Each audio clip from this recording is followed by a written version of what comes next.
Vamos a ir a lo que es el libro de Lucas o el Evangelio de Lucas y vamos a buscar el capítulo 15. Lucas capítulo 15 y vamos a leer desde el versículo 11 en adelante. Lucas capítulo 15 es un pasaje muy conocido, es una historia o una parábola muy conocida. Y como hoy es el Día del Padre, vamos a entrar en esta parábola y vamos a ver algunos detalles que aparecen en ese lugar. Comenzamos la lectura. Lucas capítulo 15, versículo 11. Si lo tiene, diga amén. Dice así: también dijo un hombre tenía 2 hijos, y el menor de ellos dijo a su padre: Padre, dame la parte de los bienes que me corresponde, y les repartió los bienes. No muchos días después, juntándolo todo, el hijo menor se fue lejos a una provincia apartada, y allí desperdició sus bienes, viviendo perdidamente. Y cuando todo lo hubo malgastado, vino una gran hambre en aquella provincia, y comenzó a faltarle.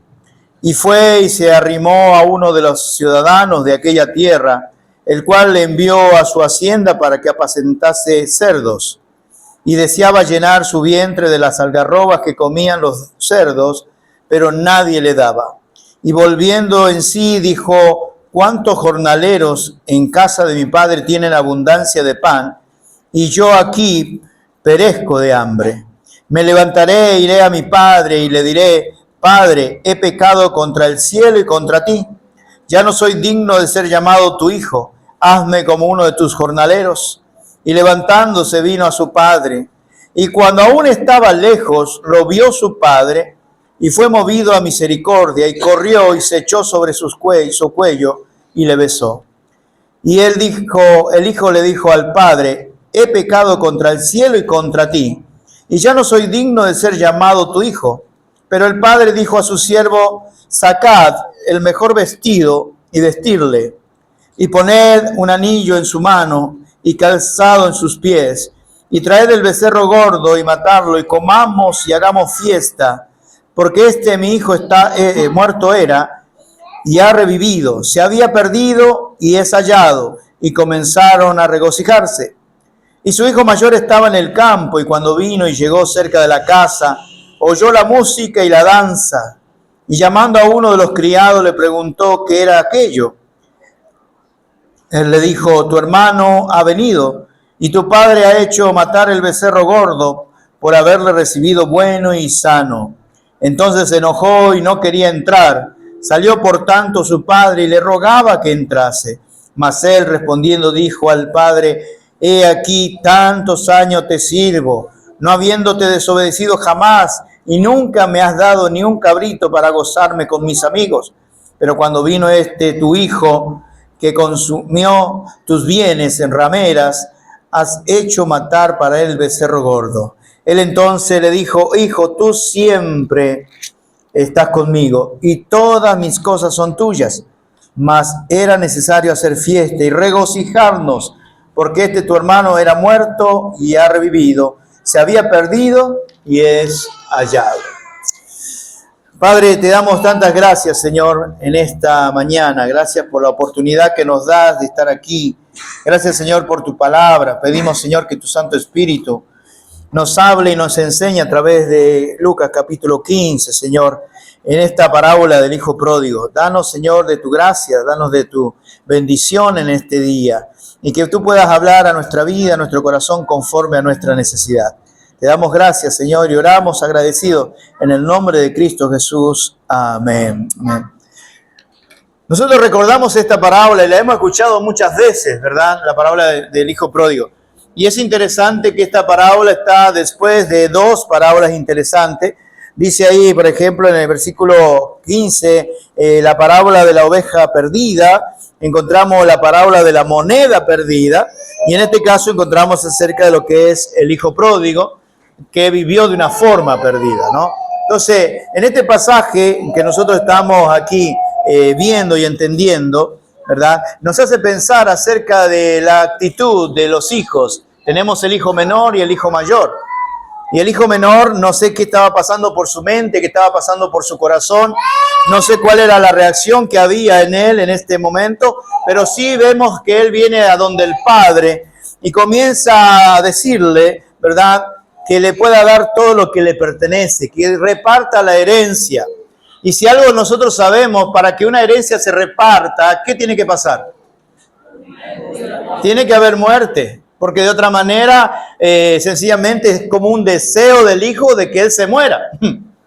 Ya reparte, es más, estaba exigiendo algo que ni siquiera era de él en ese momento, no era el momento, no era el tiempo, y él comenzó a exigir, decirle, dame la mitad de los bienes, ¿verdad? Ahora, o lo que le tocaba, mejor dicho, más que la mitad de los bienes. ¿Por qué? Porque cuando nosotros vemos un poquito la costumbre judía, entendemos que el primogénito se quedaba con la mitad de toda la herencia. Y después entonces la otra mitad era dividida. Así que a este muchacho jovencito, ¿verdad?, que viene a pedir, le tocaba un cuarto de la mitad que quedaba. Eso es lo que le tocaba a él, un cuarto de la mitad que quedaba.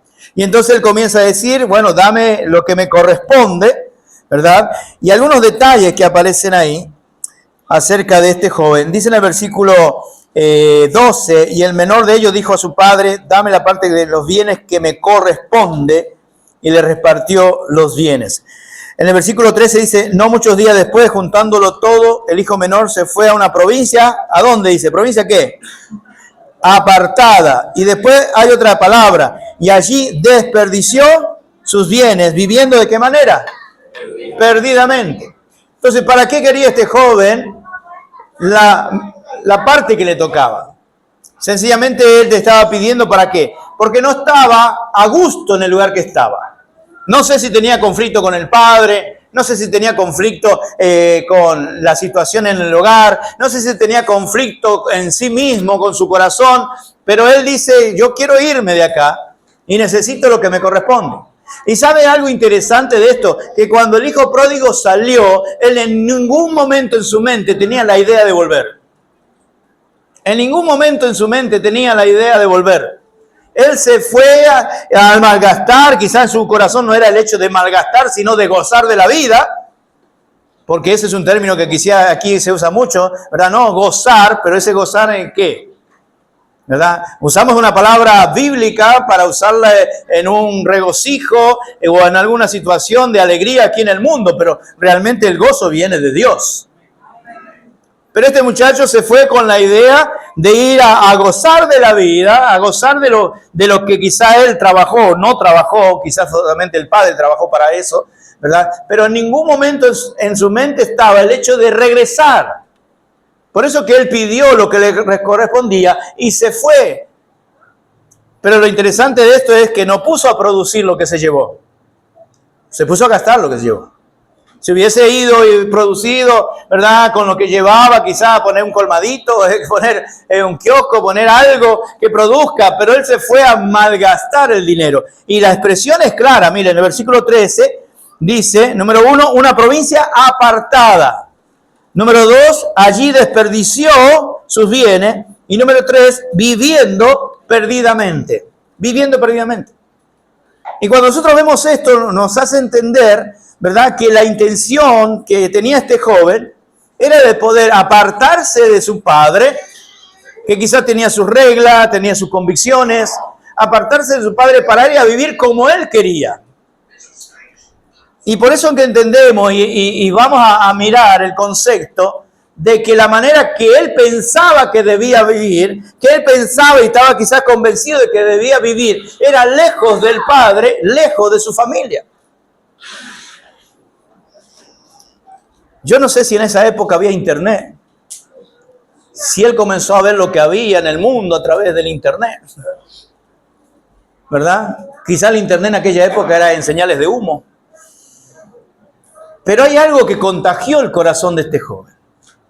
Hay algo que llevó a este joven a abandonar la familia, a abandonar al padre, para irse a vivir perdidamente. Entonces, la actitud del hijo, menospreciando al padre.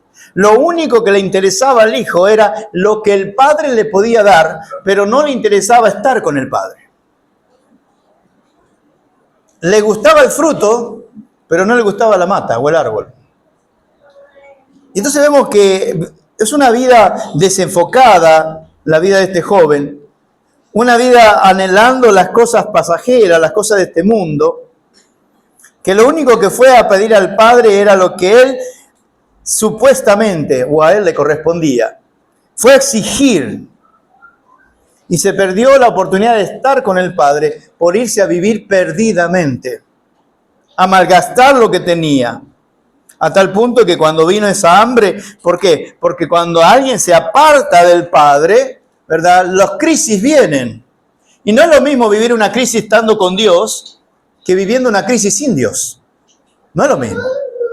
No es lo mismo enfrentar las situaciones de la vida sin Dios que estar en el medio del horno de fuego, pero que el Señor esté con nosotros. No es lo mismo. Este joven pensó que él podía independizarse del Padre. Él pensó que él podía vivir una vida independiente del Padre, solo gozar de lo que el Padre le había dado y irse más tan lejos y vivir independientemente, porque en su mente no estaba volver. Pero las situaciones de la vida lo llevaron a poder reconocer su omnipotencia que él pensaba que tenía. Lo llevó a reconocer que dependía del Padre, aunque él pensaba que no. Comenzó a reconocer que ya los que eran amigos de él, que se emborrachaban juntos, que quizás andaban como ramera, que dice el hermano aquí, ¿verdad? En el momento donde le faltó, ahí no había ninguno para apoyarlo. Me reí mucho esta semana en campamento. Ustedes conocen a Justo Pastor, ¿verdad? Me reía mucho con Justo en estas noches de campamento. Porque hubo un grupito que hizo problema en el campamento. Y entonces Justo los llama y le dice, mira, por lo que ustedes hicieron, uno de ustedes se tiene que ir. Así que pónganse de acuerdo quién de ustedes se va. Y todos se empezaron a mirar, que se vaya él. Y el otro, que se vaya él. Y entonces Justo lo agarró al que todos señalaron y dijo, esos son tus amigos. Esos son tus amigos. Con esa gente que tú te estás juntando. Y eso es lo que entendió el hijo pródigo. Que mientras él tenía, todos eran amigos. Mientras él daba, todos eran amigos. Mientras él malgastaba lo suyo con otros que eran parásitos, permítanme la palabra, todo era lo mismo. Para ellos eran amigos. Pero cuando le faltó, yo creo que ni el perro ni el gato se quedó al lado de este hombre. Ahí entendió que lo más importante en la vida no eran los bienes que podía usar para vivir una vida perdida. Ahí entendió la importancia del Padre. Y cuando él reflexiona, mira algunas cositas. Cuando él reflexiona, dice, y fue y se arrimó, vemos ahí que lo peor que le podía pasar a un judío era tener que bregar con cerdos. A nosotros lo mejor que nos pasó anoche fue bregar con el cerdo. ¿Verdad que sí? Y con ese chimichurri que tenía ahí. ¡Ay, Señor! Pero para un judío, tener que cuidar. Es más, cuando usted ve cerdos en la Biblia, en el Nuevo Testamento, ¿dónde estaban los cerdos? Estaban en Samaria, ¿se acuerdan? En Samaria. ¿Y quién estaba cerca de esos cerdos? El endemoniado Gadareno. Y cuando salieron los demonios de esta persona, ¿dónde fueron? A los cerdos. Y eran casi 2.000. ¡Wow! ¿Cuánto valen 10? Imagínate 2.000. 2.000 cerdos que se ahogaron. Entonces, para el judío era un animal inmundo. Desde Levíticos, desde el pasaje, ¿verdad?, del Antiguo Testamento. Y entonces ahora él tenía que ir a cuidar cerdo. Era la bajeza más baja que podía vivir un judío. Y el hambre era tan grande en esa situación, en esa provincia, que él deseaba comer de la comida que los cerdos comían. Todo el que se va del Padre termina en el hoyo. Todo el que se aleja del Padre termina en el hoyo. Anhelando las cosas como anhelaba este joven, perdido. No tenía opciones, porque el mundo no deja opciones. No tenía opciones ya. Ahora, lo único que podemos ver es que este joven se levanta y dice, versículo 17, perdón, y volviendo en sí, dijo. Ahora, pregunto esto, ¿qué tenía que pasar en la vida de este joven para que él vuelva en sí? ¿Qué? ¿No alcanzaba el amor del Padre? ¿No alcanzaba el trato del Padre? ¿No alcanzaba estar rodeado con la familia? ¿Comodidad? ¿Qué tenía que tener él para estar satisfecho? Pero tuvo, Señor, que permitir que cayera en una crisis tan fuerte, para que en esa crisis entonces pudiese decir, voy a levantarme y voy a ir, le voy a decir a mi Padre, he pecado contra el cielo y contra ti. O sea, el Señor tuvo que permitir una cosa tan grande en la vida de este joven, para que él recapacitara, para que él recordara la casa del Padre. Y podemos decir que esa es la condición de cuántas personas que se han apartado de Dios. Que hasta que no llegan a una crisis, no recapacitan. Hasta que no llegan a una crisis, no recuerdan que estaban mucho mejor en la casa del Padre. Es más, como uno de los jornaleros, yo estaría mejor allá que aquí. Y eso es lo que va a recapacitar este joven. Y dice ahí, y volviendo en sí, dijo, ¿cuántos jornaleros en casa de mi padre tienen abundancia de pan? Me encanta esa expresión. Dice que en la casa del Padre los jornaleros tenían algo. ¿Qué tenían? Abundancia de pan. ¿Y quiénes eran? Jornaleros. ¿Qué eran los jornaleros?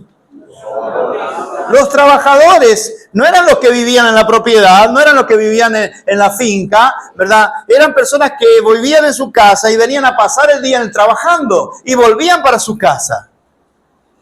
Pero esas personas, dice, tenían abundancia.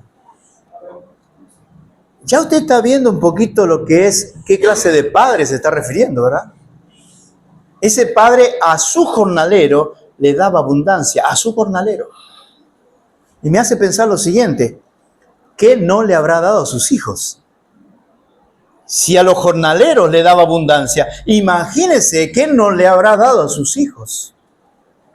Pero él reconoce eso, dice, en la casa de mi padre hay jornaleros, dice, los cuales tienen abundancia de pan, y yo aquí perezco hambre. En la comparación que hizo, en el cuadro sinóptico que hizo, ¿verdad? Este joven comparó, dice, yo aquí tratando, se me cae la baba por las algarrobas que los cerdos están comiendo.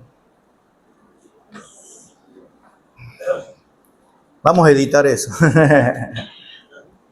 Pero usted sabe que cuando usted le tiene hambre y huele la comida, se le hace agua a la boca, ¿verdad? ¿Sí o no? Es decir, todo el sistema perfecto que Dios hizo se va preparando para que usted pueda masticar la comida, ¿verdad? Y todo eso. Yo tengo un amigo que se le hacía agua a la espalda cada vez que veía una cama. Pero este joven comienza a comparar y dice, pero yo aquí pasando hambre, deseando comer algarroba en lo más bajo, y los jornaleros con mi padre tienen abundancia. Algo no está bien. Algo no está bien. Entonces, ¿cuál es la decisión que toma? Dice el versículo 18, me levantaré e iré a mi padre y le diré, Padre, he pecado contra el cielo y contra ti. Déjame decirle algo, queridos hermanos. Es lo único sabio que hizo este hombre.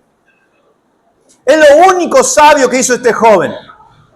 Primero reconoció dónde estaba, en la bajeza, en lo más bajo. Recordó quién era el Padre, cómo era el Padre. Y entonces tomó una decisión. La decisión más sabia que él tomó, volver al Padre.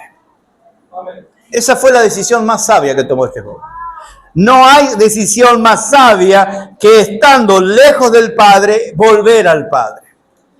Si lo ponemos al concepto de Dios, ¿verdad? No es lo más sabio que puede hacer un ser humano, es venir al Padre. Ese Padre que ya las características son claras. Un Padre que tiene y da abundancia. Y ahora vamos a ver dos características del Padre. Pero este joven, tomando una decisión ahora sabia, después de haber tomado ¿cuántas decisiones? Malas decisiones. Yo me imagino la cara del padre cuando el hijo vino, necesito hablar contigo. Yo he venido aquí para que tú me des lo que a mí me corresponde porque yo me voy de la casa. No me va a ver un pelo ya por aquí. Y yo ahora, a partir de ahora, yo me alejo y me voy a hacer mi vida. Me olvido de que tú existes. Yo me imagino la cara del padre. ¿Cuántos padres tenemos acá? ¿Qué hubiese hecho si a usted le hubiese pasado eso? Bueno, yo lo único que le hubiese podido dar medio pan, porque dame lo que me corresponde, está bien, llévate un medio pan. Quizá otros podrían darle más. Pero imagínese el corazón del padre cuando el hijo le pidió esto. ¿Cómo se habrá desgarrado el corazón del padre cuando el hijo dijo, me voy de la casa? La tristeza que habrá traído al corazón del padre, que este hijo se vaya en rebeldía y que no quisiera saber. Y no era como la época de hoy, que hay un WhatsApp, que hay un mensaje, ¿verdad? De repente que hay un viajero y mira, ¿no has visto a mi hijo por ahí? O sea, no era esa época. Desde que salió de su casa no lo vio más. Ahora imagínese el corazón del padre. Seguimos. Ya él entendió, tomó una decisión sabia. Y en el versículo 19 dice, ya no soy digno de ser llamado su hijo, hazme como uno de tus jornaleros. Ya había ensayado todo lo que iba a decir. Voy a llegar y le voy a decir esto, mira, he pecado contra el cielo y contra ti, ya no soy digno de ser tu hijo, hazme, ¿qué? Un jornalero tuyo. Aunque sea, quiero estar cerca del Padre siendo su jornalero. Aunque sea eso. Y entonces, ahí comienza la caminata. ¿Cuántos días caminó? No tengo la menor idea. Pero algo dice, se fue a una provincia apartada. Versículo 20. Y levantándose vino a su padre, y cuando aún estaba lejos, le vio su padre, y fue movido ¿a qué? A misericordia. Hubiese sido yo, es probable que yo haya estado con una correa en la mano. Como, ¿se acuerdan del jueguito que hacíamos nosotros? Que la mamá decía, ¿pasá? No, me vas a dar. No, no te voy a dar. Y tenía correa atrás, ¿no? ¿Pasá? O la chancleta, ¿verdad? Pero no fue así con el Padre. El Padre dice, fue movido a misericordia. Entonces vamos viendo lo que es el corazón del Padre. Un corazón que estaba entristecido, un corazón que estaba quizás en agonía por su hijo. Entonces cuando lo ve venir, yo me imagino que venía con el perfume famoso de los 7 camellos. Lo único que se le había muerto uno. Pero imagínense cómo venía de cuidar los cerdos. ¿Cómo habrá venido este hombre, este joven? Y ahí está el padre y el padre está esperando y dice que cuando el padre lo vio, ¿dónde estaba el padre? Decía un predicador, el padre seguramente toda la mañana iba a ver ahí cuando amanecía, a ver si en la calle podía verlo regresar. No sé dónde estaba, pero una cosa así, de lejos lo reconoció. De lejos. Y entonces llega a donde estaba el padre. Y dice la Escritura, y fue movido a misericordia. Déjame decirle algo. El Padre es misericordioso. El Padre es misericordioso. Y hubiese sido otro padre, hubiese dicho, ahora venís ya cuando no tenés nada. Ahora venís ya cuando malgastaste todo. Ahora venís, ya no quiero que vuelvas. Eso hubiese hecho. Muchos padres quizás. Pero este padre cuando lo vio, tuvo ¿qué? Según aprendimos anoche, ¿qué tuvo? Compasión. Fue movido a misericordia. Tuvo compasión de la situación de su hijo. Tuvo compasión de este joven rebelde que se fue a malgastar, a perderse en las cosas del mundo. Pero si algo que podemos notar es que los brazos del Padre nunca se cerraron para esta persona. Siempre estuvieron abiertos. Y cuando Él lo ve, es movido a misericordia. Misericordia es no darle lo que merecía. ¿Qué merecía este joven? Merecía que el Padre le diera la espalda. Eso es lo que merecía este joven. Merecía que no lo recibiera ni siquiera como un jornalero. Merecía, ¿verdad?, de que lo hiciese rogar mucho. Pero Él tuvo misericordia. Y la misericordia es no dar lo que merece. La misericordia es dar oportunidad. Y eso es lo que hizo el Padre. El Padre fue misericordioso. Entonces, ¿qué clase de Padre tenemos? Un Padre misericordioso. ¿Qué más? Dice en el versículo 20, y levantándose vino al Padre y cuando estaba lejos le vio su Padre y fue movido a misericordia. Yo no sé cómo lo habrá reconocido el Padre, porque seguro venía medio despeinado, ¿verdad? Imagínense, con el lodo que hacen los cerdos ahí, el shampoo de Cerdomán, ¿verdad?, que seguramente se había puesto. ¿Cómo habrá venido todo despeinado, desgreñado? Pero el Padre lo vio y lo conoció.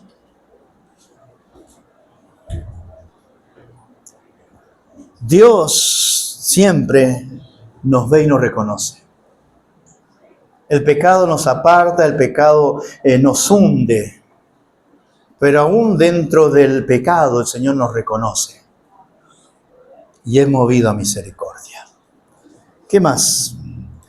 Dice el versículo 21. Y el Hijo le dijo, ¿de qué manera lo habrá dicho? Padre, he pecado contra el cielo y contra ti, y ya no soy digno de ser llamado tu hijo. La palabra más sabia que pudo decirte, joven. Después de haberlo tomado una decisión sabia de volver al Padre, las palabras más sabias que pudo haber dicho él, humillarse ante el Padre y reconocer que no era digno de ser llamado su hijo. Pero esas palabras estaban delante de un corazón misericordioso.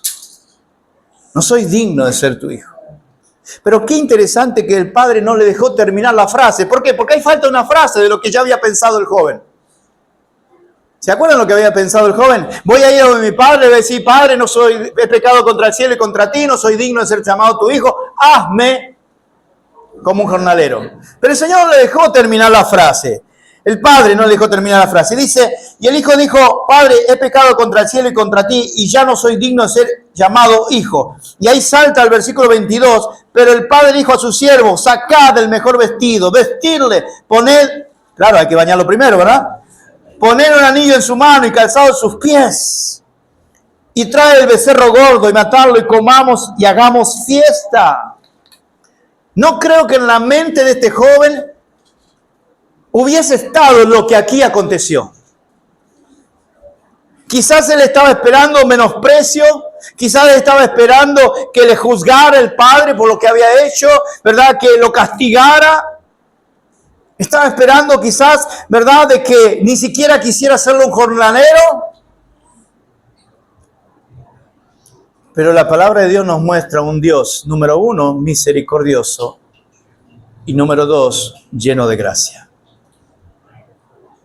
Y dice que el Padre no lo dejó terminar. Y le habla a los siervos y le dice, sacad el mejor vestido. Fíjese cuántos elementos. El mejor vestido, escuche esto, estaba reservado para el huésped de honor. El mejor vestido estaba reservado para el huésped de honor. Pero no solamente el vestido, dice, poned un anillo en su mano. El anillo, un símbolo de autoridad. El vestido, para el huésped de honor. El anillo, un símbolo de autoridad. Y luego dice el versículo, y calzado sus pies. Calzado, por lo general, no eran usados por esclavos. Aquí representa su restauración plena a la condición de hijo. Esa es la gracia de Dios. Pero antes de la gracia, Dios lo que tiene es misericordia. Y en la misericordia, Dios tiene gracia. Y la gracia no juzga. El Señor Jesucristo dijo, yo no vine para juzgar, sino para que sean salvos por mí. La obra maravillosa de Dios No nos juzga por donde anduvimos en el pecado, no nos juzga por el hoyo que anduvimos lejos de Él, sino que Él en su misericordia nos ve con misericordia y en su gracia nos ofrece poder disfrutar de ser sus hijos. Y esa es la gracia de Dios, que seamos sus hijos. Yo sé que la conciencia del que anda apartado, la conciencia de aquel que anda lejos de Dios, de repente está afectada y en algún momento en humillación dices, no soy digno, pero Dios dice, sí, eres digno porque yo pagué por ti. Eres digno porque la sangre de Cristo fue derramada en la cruz del Calvario. Eres digno porque Dios sigue siendo misericordioso. Eres digno porque en la misericordia no vas a tener lo que tú mereces. En la gracia de Dios te va a hacer y te va a poner en la posición que corresponde porque Él es bueno. Esa es su gracia. Qué maravillosa es, o qué maravilloso es el corazón de Dios. Estuvo entristecido, pendiente del Hijo, fue movido a misericordia y tuvo gracia. ¿Qué más? En el versículo 23, traed el becerro gordo. El becerro gordo reservado únicamente y exclusivamente para ocasiones más especiales, como un sacrificio o una fiesta de gran celebración. Todo esto simboliza la abundancia exuberante de la bendición de la salvación de Dios. El becerro de oro iba a decir. Me fui de historia. Sí, me fui al Antiguo Testamento. Sí. El becerro gordo, ¿verdad? Me fui a la época de Moisés. El becerro gordo era preparado cuando había algo que celebrar. ¿Usted se acuerda? Quizá todavía lo hace. ¿Usted se acuerda cuando usted compraba el chivito, cuando compraba el cerdito? Para Navidad. Así tenía un amigo que le puso Navidad a la oveja. Ya ustedes saben lo que pasó en Navidad, ¿no? Hasta ahí llegó. Pero él andaba con un perrito atrás de él. Navidad. Y la gente le preguntaba, ¿pero en serio que te lo vas a comer en Navidad? Sí, la estoy engordando para Navidad. Y andaba como un niño la oveja atrás de él. No tengo ese corazón, ¿no? Pero cuando uno prepara un animal para una época importante, para una fecha importante, para un evento importante, para esos momentos en los cuales uno quiere festejar y celebrar. Y para eso estaba reservado este becerro. Dice, gordo estaba el becerro. Me hace acordar Alexi cuando anoche me decía, hay un becerro ahí. Dice, pero ¿qué pasa? Que cuando hablamos de estaba reservado para algo especial. Lo más especial que podía ocurrir era que un hijo que estaba perdido sea hallado. Lo más especial es que ese hijo que se había apartado volver al Señor. Era lo más especial. Por eso dice, estaba tan contento el Padre, tuvo misericordia, tuvo gracia, pero no solamente tuvo misericordia y gracia. Lo tercero que encontramos, tuvo gozo. Gozo, como dice ahí el 15:7 también. Mire, Lucas 15:7. Os digo que, versículo sí, os digo que así habrá más gozo en el cielo por un pecador que se arrepiente que por 99 justos que no necesitan de arrepentimiento. Cuando alguien vuelve al Señor, cuando alguien viene al Señor, hay gozo en los cielos. Hay gozo de alguien que estaba perdido, como lo dice en el versículo 32. Era necesario hacer fiesta y regocijarnos porque tu hermano era muerto y ha revivido, se había perdido y es hallado. Y esa era la condición, muerto. Efesios 2, ¿qué dice? Nosotros estábamos muertos en nuestros delitos y pecados. Esa era nuestra condición, pero Él nos dio vida. Dios que es rico ¿en qué? En misericordia. Ese es el Padre. Rico en misericordia nos dio vida a nosotros que estábamos muertos en nuestros delitos y pecados. Y hoy tenemos vida en Cristo. Tenemos una posición que no merecemos, no somos dignos, pero somos hijos de Dios. Y dice San Juan, 1:12, más a todos los que le recibieron, a los que creen en su nombre, le dio la potestad, la autoridad de ser hechos lo que no eran. No merecíamos ser sus hijos, pero al creer en Cristo y a recibirlo, pasamos a ser sus hijos. Y esa es la posición maravillosa que tenemos nosotros, por la gracia de Dios, inmerecida. Pero cuando usted vino al Señor, el Señor tuvo misericordia de usted. Cuando usted vino al Señor, no solamente la misericordia de Dios, sino la gracia. Por gracia soy salvo, por medio de la fe. Y esto no es de vosotros, pues es un don de Dios, no por obra, para que nadie se gloríe. La gracia de Dios nos alcanzó. Y por eso hoy nosotros decimos con todo gusto, somos hijos de Dios. ¿Sabe que la expresión que más me gusta, que más me encanta, más allá de la expresión soy cristiano, soy un hijo de Dios? Esa es la expresión que más me gusta, porque esa es la posición que me ha dado mi Padre sin merecerlo. Y este joven que vino, ¿verdad? Todo humillado, que es la forma de venir al Padre, ¿no? Humillado, pensando, ¿qué va a hacer el Padre? ¿Dónde me va a poner? ¿Me va a poner para cuidar las ovejas? Y el Señor dice, mire, siervos, saquen el mejor vestido. Yo me imagino que lo habrán bañado media semana, ¿no? La bañan las uñas. Pero dice, ponerle el vestido, poner el anillo y poner calzado en sus pies. ¿Sabe lo que significa eso? Que cuando usted viene al Padre, todo es suma, no resta. Dios da gracia sobre gracia, gracia sobre gracia. Lo mejor que nos pudo pasar a nosotros es venir a Cristo y poder disfrutar de su gracia. Y cuidado si usted tiene una puerta por ahí de éxito, éxito no, ¿cómo se llama? De salida. Cuidado si usted tiene una puerta de salida de la fe. Le aconsejo, no se vaya, no salga, no se aleje de la gracia de Dios. Manténgase en el camino del Señor, manténgase en la fe en el Señor, porque Dios da gracia sobre gracia, gracia sobre gracia.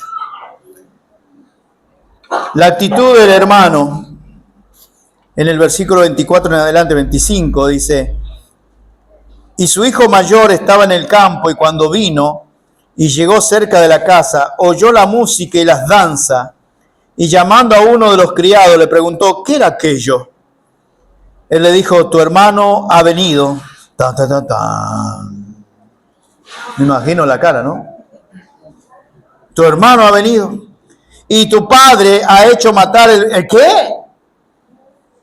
¿Qué es lo que mató? El becerro gordo. Y yo le pedí un chivito y no me lo dio.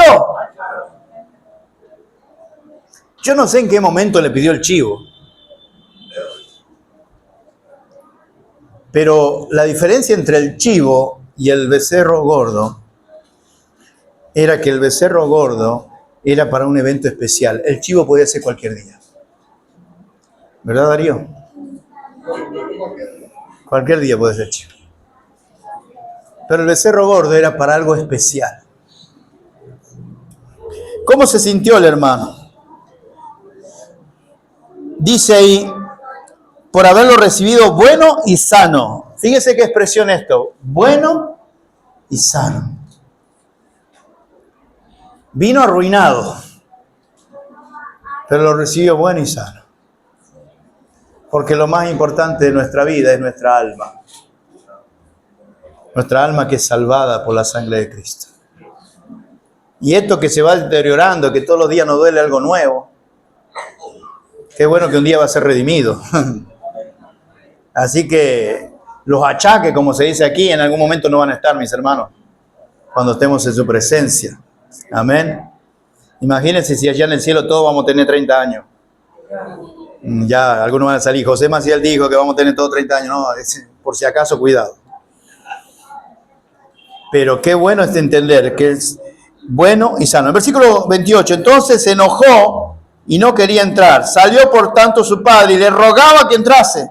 Mas él respondiendo dijo a su padre, apretando los dientes, he aquí tantos años te sirvo, no habiéndote desobedecido jamás, y nunca me has dado ni un cabrito para gozarme con mis amigos.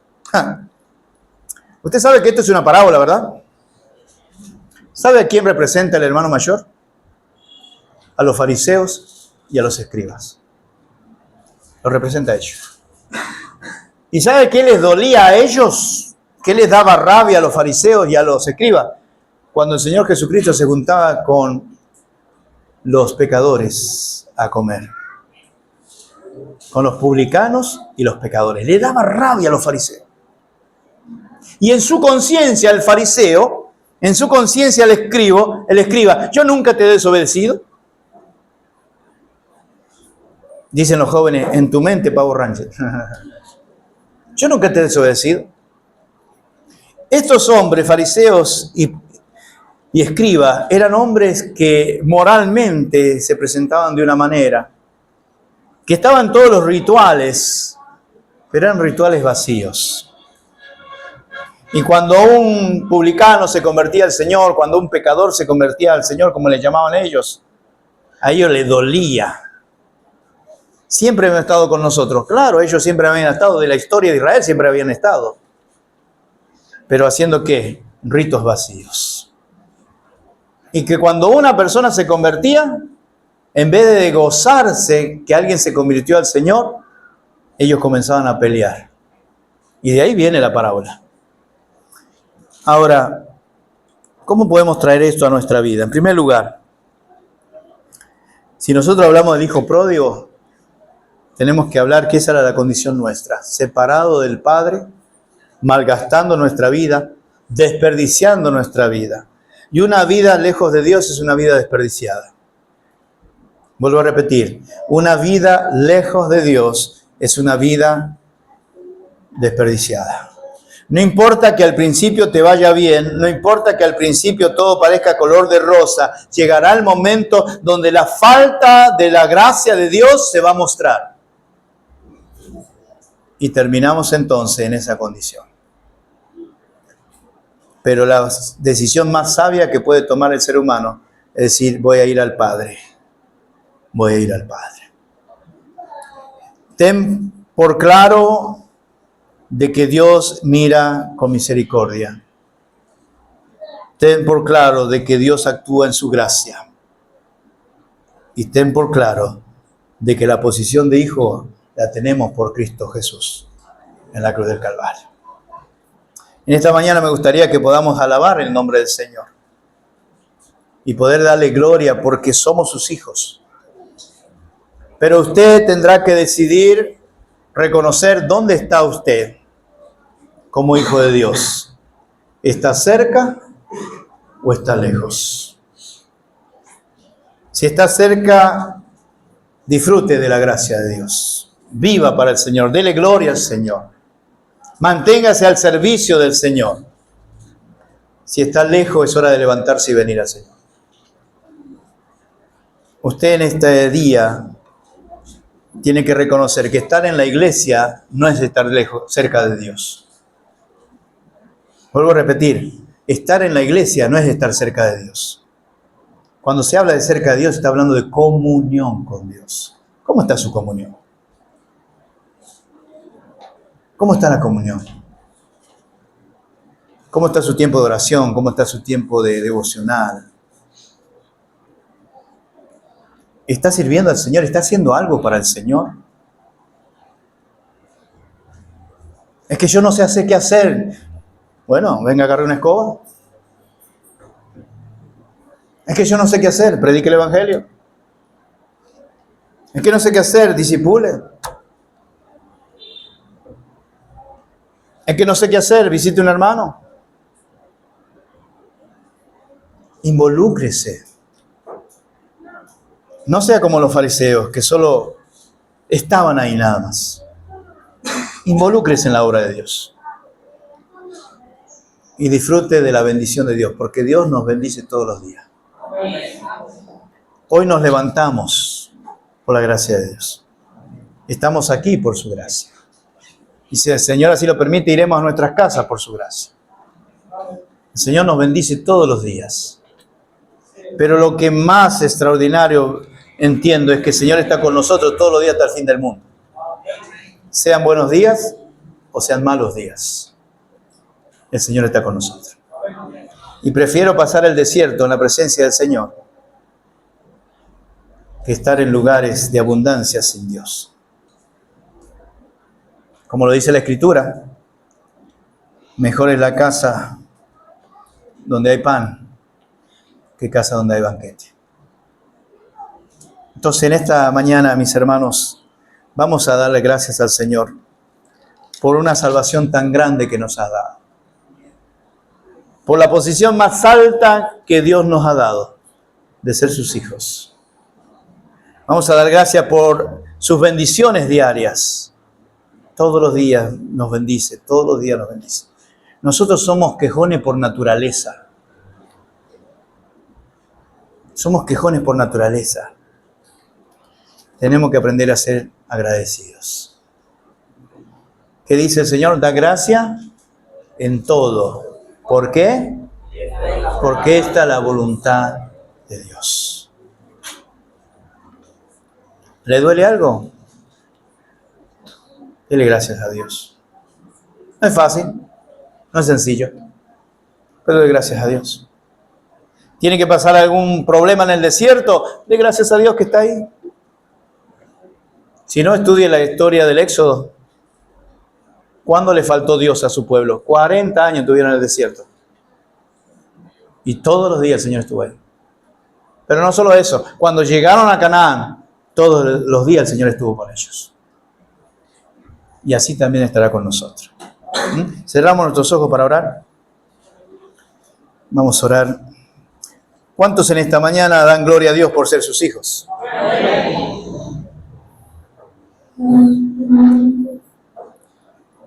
Quiero desafiarle en esta mañana a estar siempre con el Padre, en oración,